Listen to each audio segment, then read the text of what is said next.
tax freight train is bearing down on your retirement. To protect yourself, you'll have to harness the power of zero.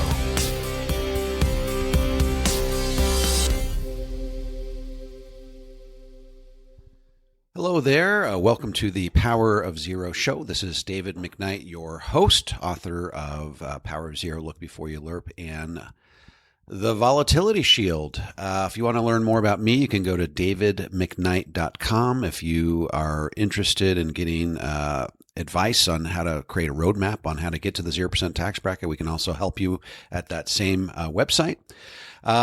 Today, we are going to talk about reverse mortgages, and we are fortunate enough to, or I was fortunate enough to have had the opportunity to interview one of the foremost experts on reverse mortgages in the entire country. This is someone who is responsible for radically redefining my perspective on reverse mortgages, something that have been viewed largely negatively by the general public. So take a listen to the interview that I had with him recently. So I am excited to have a conversation today with Harlon Accola, who is the National Reverse Mortgage Director at Fairway Independent Mortgage. Today we're going to talk about reverse mortgages. Harlan, thanks so much for being with us. Appreciate the opportunity. Thank you, David. Harlan, can you just tell our listeners, tell us a little bit about yourself, your experience in the reverse mortgage industry?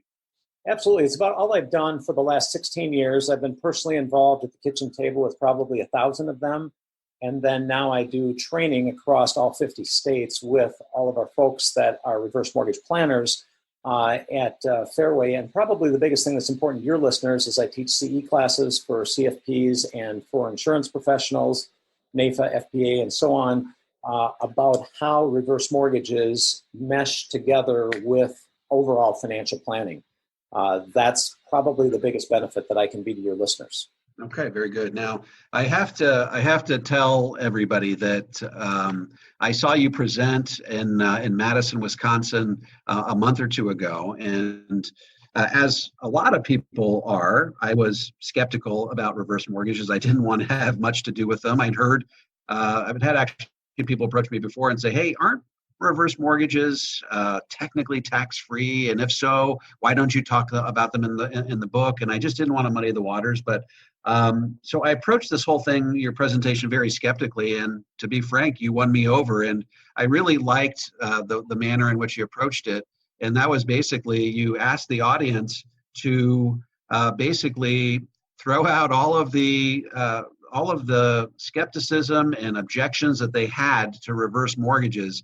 And you systematically dismantled every single one of those objections, and in the process won me over. I started to think about reverse mortgages completely differently than I had in the past. So what I'd like to do today is to go through some of those objections. So I'm going to throw some objections out to you, Harlan, and if you'd be so kind, just talk about how you might resolve or respond to those objections. And the first objection that I understand is commonly thrown out is that if somebody does a reverse mortgage, they're simply going to be losing their equity, and that's a bad thing. So how would you respond to that? Well, there is no question that that is the most common scenario and thought process. And it is true that if you do a reverse mortgage, you will lose equity. But it's not really about losing equity. It's about spending equity. Quite frankly, if you take money out of a cash value life insurance plan, if you take money out of an IRA or a 401k, you're technically losing it. You're using it. You're spending it. But when people take money out of their house, they regard it as losing. And it's simply another bucket that they can spend out of. You've taken years and years and years. You've dumped hundreds of thousands of dollars into a typical home. And just like you've dumped hundreds of thousands of dollars into an investment product or a life insurance contract. This is simply a way to get the money back out in a tax-free way that makes sense to fund retirement. And it's really no different than any other bucket. It's a place that stores money. And so, yes, you will lose equity, but you will gain cash. And that's what people forget about. You're giving up equity, but you're gaining cash because you don't have to pull that money out of some other source. And so because of that, all of your other investments do better and you accomplish more in the managed money world and in life insurance contracts, because you're not pulling the money out of there, you're taking it out of your house. I saw a sign outside a church a long time ago that said the cost of living is high, but it's still extremely popular. It costs money to live. So the only question is, where are you going to get it from? Right. Which bucket does it come from? And this is just another bucket. Very good. Okay, so the number 2 objection is that reverse mortgages are simply too expensive. How would you deal with that claim? Well, it's odd because everything is expensive if you don't understand the value. None of us would buy anything if we didn't think we were getting more from it than what we were losing. So theoretically, like for example, life insurance policies are expensive, but because of what they do, they outperform most other places that you could put your money. Certainly a life insurance policy is much more expensive than a CD, but it does a whole lot more than a CD, and it accomplishes a whole lot more in what your plans are. You can't get a legacy out of a CD. You can't beat inflation with a CD. There's all kinds of things that it doesn't do. So is a reverse mortgage more expensive than most other mortgages? Yes, because there's mortgage insurance that is paid to the government to ensure that you will never outlive your money, and that you will never be upside down, and that you will never make a payment even if you live to be 110. So the guarantee of not having to put money into your home after you reach 62 is much cheaper than actually making the payment. What's really expensive is a forward mortgage. If you take out a loan for $200,000, you're going to pay back close to $400,000 by the time you're done. That's expensive. What is also expensive is pulling money out of your 401k or your life insurance contract too early, or pulling money out of your Social Security before you really want to file. Those things are also expensive. Everything costs something. No matter where you get your money from, it's either going to cost tax money, it's going to cost fees, it's going to cost you sweat off your brow to work. One way or another, there is a cost. So the question is, as Wade Pfau did the research in his book about reverse mortgages, if you do a reverse mortgage earlier, you will have less equity, but you will have greater cash and thus a larger net worth. And after thousands of Monte Carlo simulations, a greater legacy to pass on to your children, especially if you involve life insurance. Because if you put the money into a life insurance contract instead of your house, there's an absolute guaranteed return to your children within, or whoever your heirs are, within a month after your death. Can't guarantee that with a house. Yeah, that's a really interesting objection. I was giving a presentation in Raleigh, North Carolina last week, and there's about 185 people in the room, and one of the guys raises his hand. He says, "I hear, cash value life insurance is expensive."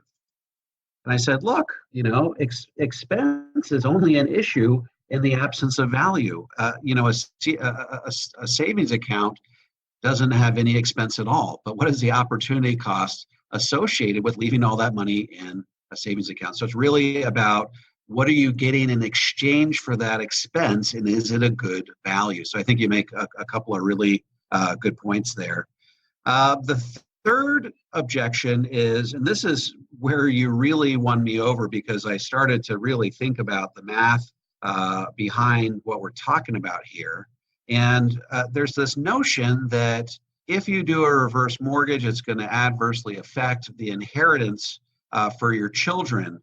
And you really won me over to this idea that that's just absolutely not the case. In fact, it's actually going to be better for the children. Can you explain why?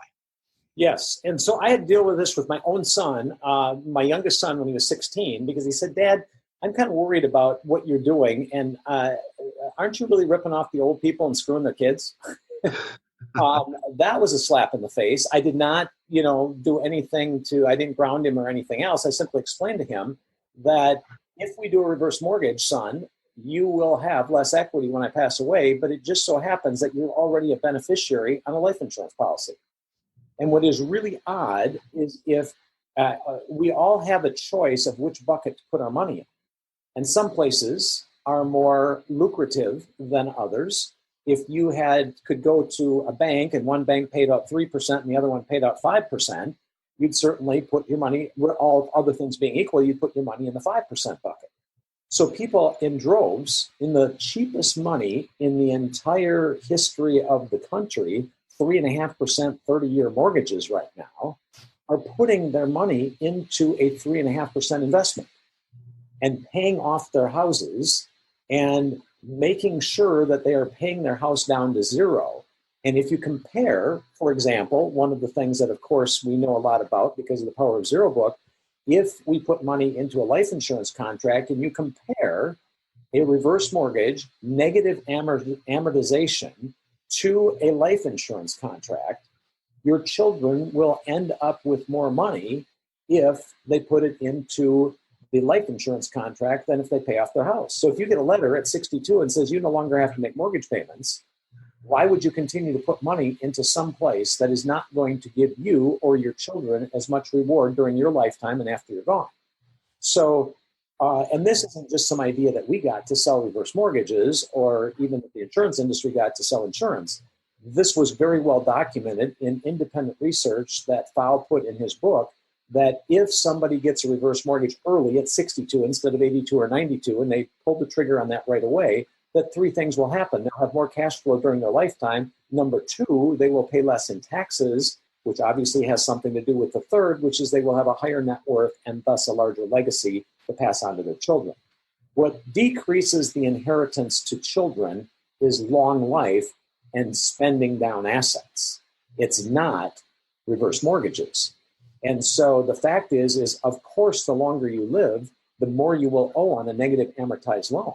But also, if you have something to replace that and you put that money into a better place, your children will be better off. And the fact is, less than 1% of children move into their parents' houses. They sell it. So why would you leave your kids a house when they have to sell it anyway? You can still leave them whatever's left, but it is far more effective to put that into a vehicle like a life insurance contract or something that is guaranteed that they're going to receive, even the death benefit and an annuity, as compared to what our house is worth. What if you die in 2009? You didn't leave as much behind. I know how much I'm going to leave my kids behind if I give them a life policy. So that is where, and we've run lots of different numbers for our clients, and clients are better off if they don't pay off their house. Yeah, so the thing that really made sense for me was, and it sort of hit me like a ton of bricks, was this whole idea that if somebody does not live off of their mortgage equity in retirement, what's the alternative? The alternative is that they have to spend down all their other assets.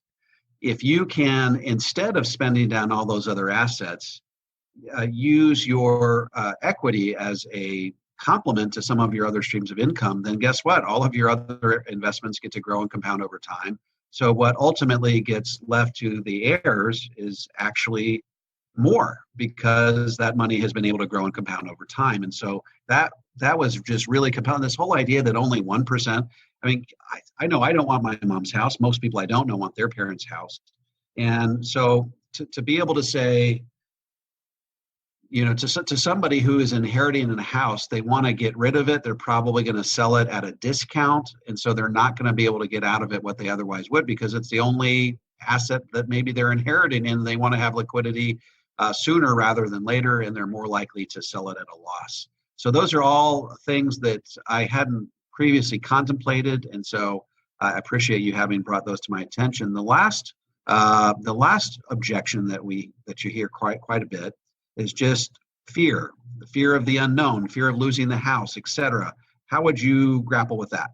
Well, there's some things that have happened in the industry that specifically gave rise to some of those fears. They're irrational fears, but they weren't at one time, because it used to be that if I was 70 and my wife was 55, she's underage, you have to be 62 to do a reverse mortgage.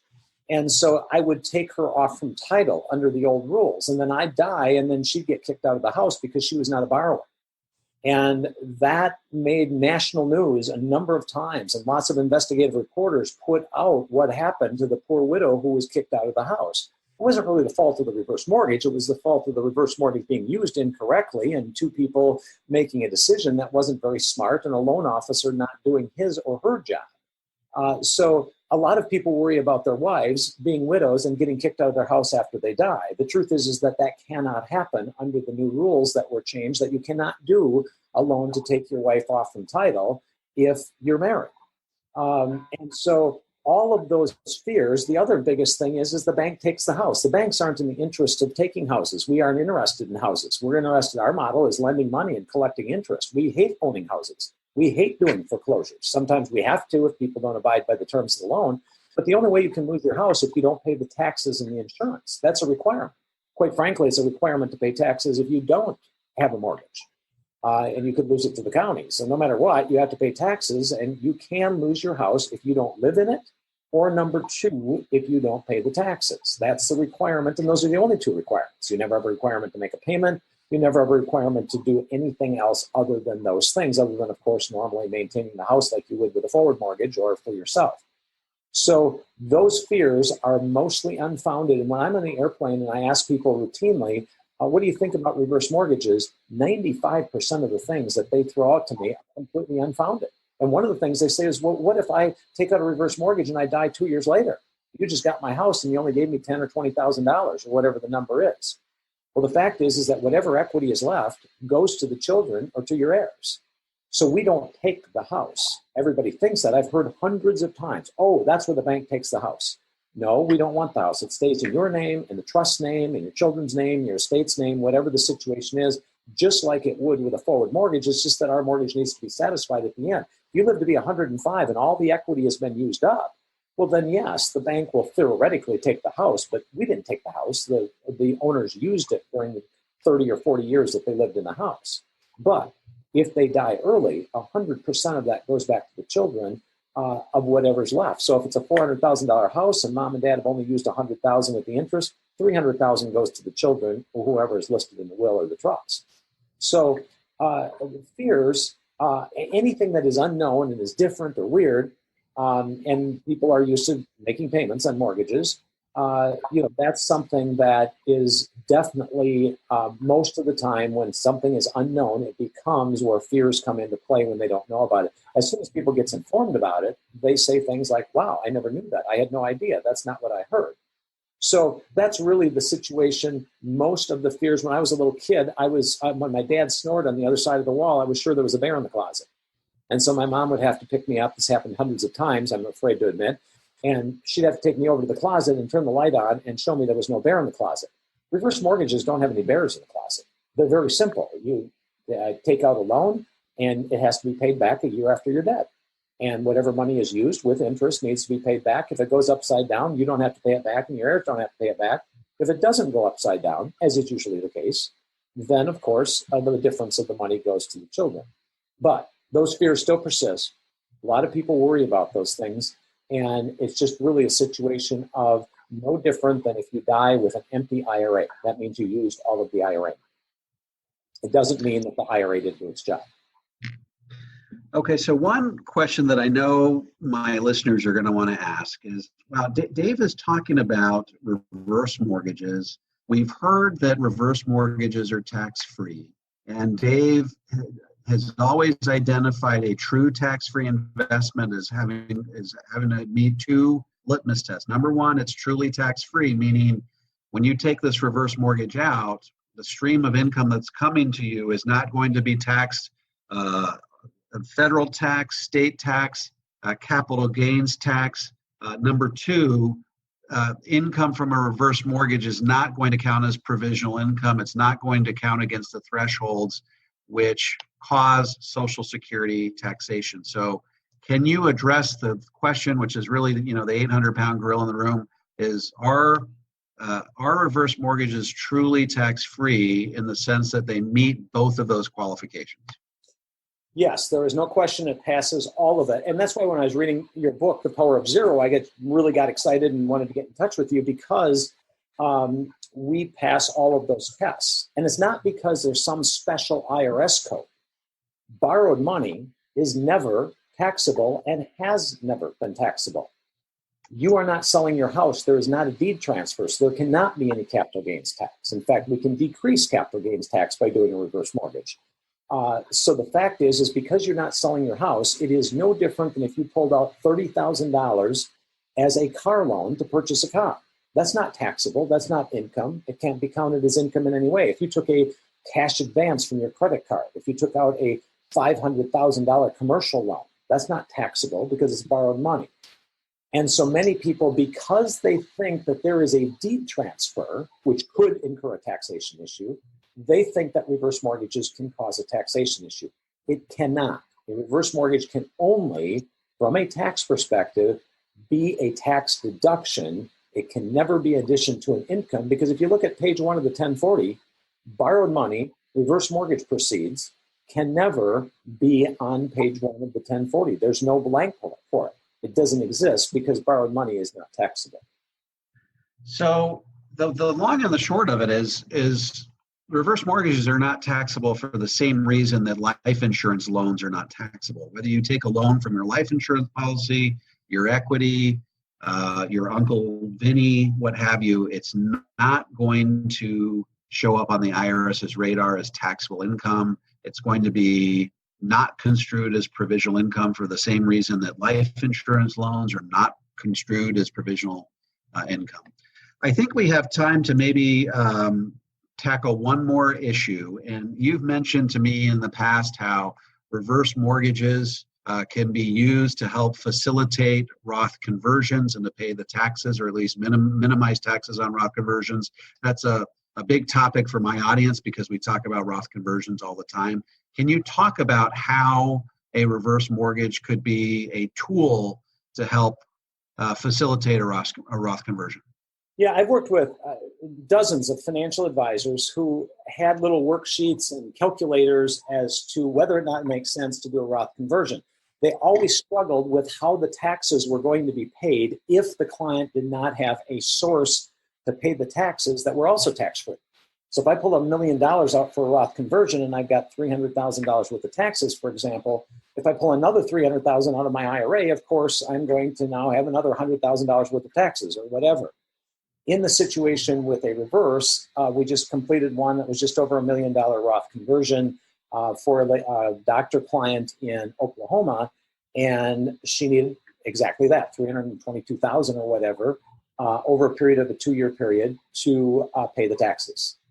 We pulled that money out of the reverse. It did not work without that because she had no non-qualified money. All of her money was in about $4 million of IRAs, 401ks, deferred comp scenarios.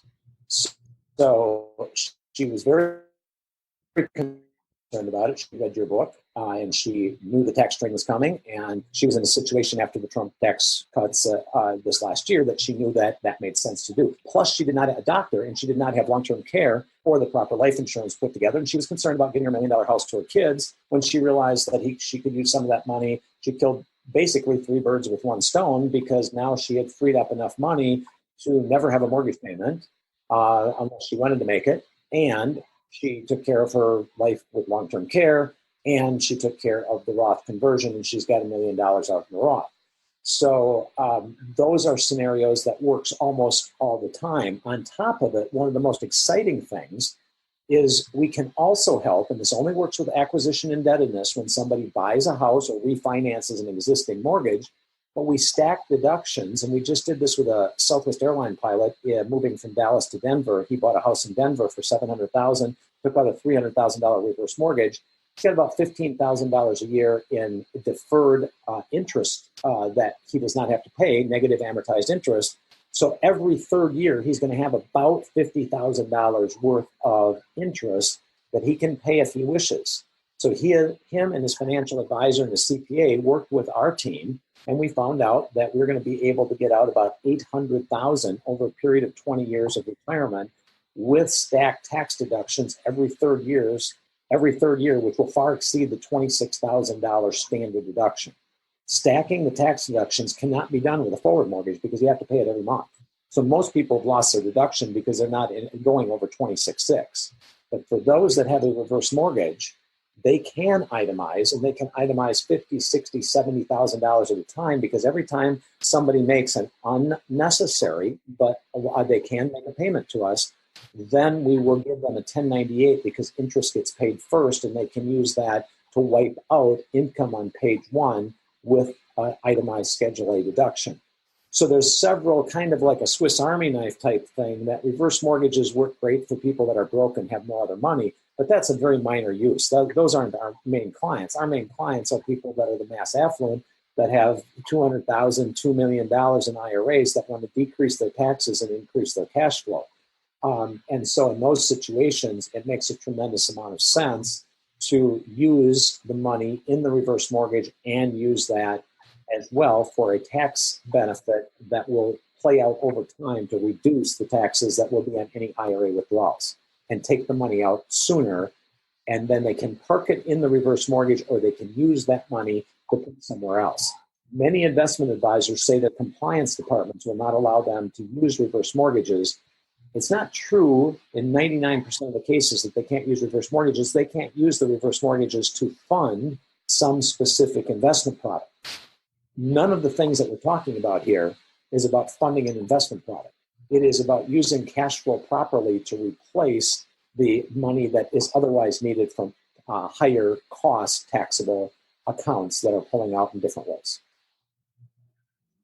Perfect. Well, Harlan, I think our time is far spent, but you have gone a long way towards neutralizing, I think, a lot of the objections that people have historically had towards reverse mortgages.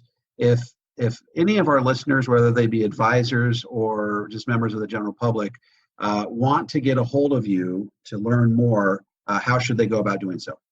They should give us a call at our home office at 715-389-8800.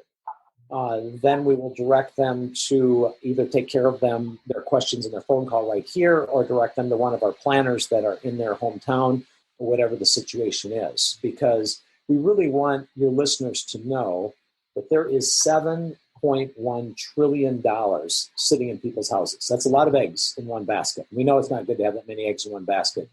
Working together with advisors, we truly believe at Fairway, our philosophy is that we can create liquidity for just maybe $500 billion, $500 billion or so. We can change the way retirement is done in this country, eliminate a lot of the sequence of returns risk, get a lot of insurance in place that is not there, take care of some of the long-term care problems. And what I invite you, especially your financial advisors, to do is almost all of them are going to be skeptical, exactly like what you mentioned in the beginning, David. I was skeptical. I told people as a forward mortgage lender not to get reverse mortgages 20 years ago. Told them they're bad. And so everybody's skeptical about it. And so the best way to do it is for your financial advisors to take 3 people that are over 62 that have about 50% equity and are still making a mortgage payment, and let us run some numbers without even talking to their client. Just running the numbers. We don't even need the personal information or social security numbers or anything like that. And run the information and first let the advisor prove to themselves that this will put their client into a better position. If it does put their client into a better position, saves them taxes, increases their net worth, changes their cash flow, then we should talk to the client about it. And if we can't prove that, we're not going to waste anybody's time.